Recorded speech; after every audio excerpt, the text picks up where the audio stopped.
All right, so I've got a very special treat for anybody watching this today.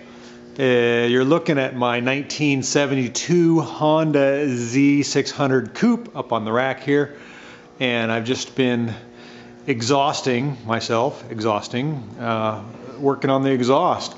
I was driving it last week and the exhaust pipe cracked right in half. Here it is right here.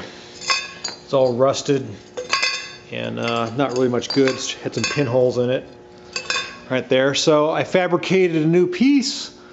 You can see here this new shiny downpipe that connects to my dual exhaust.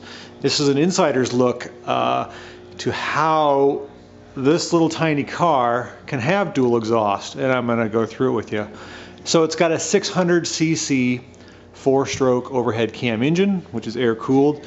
So you've got 2 cylinders up here, 300 cc's per hole. The dual exhaust, it has a dual exhaust manifold, wraps around to about over there where the heat exchanger allows air to blow around, and then it goes down and merges into one pipe as it kind of comes around the clutch cover here. And then I made from here on out a single pipe with this little expansion joint. That's an expansion joint off of a BMW manifold. Seemed to be about right.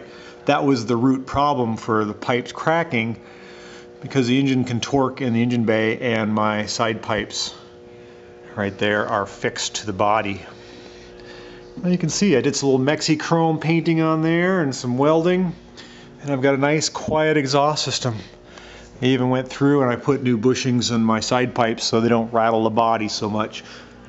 The side pipes are pretty big, although somebody did shove a small pipe within the side pipe to keep the exhaust from getting lost.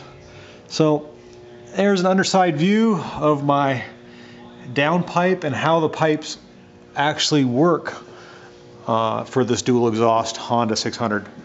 Thought somebody might be interested in seeing how that worked. So now we got her back together. Let's get her back on the road, enjoy her, and drive her nice and quiet like. Yeah.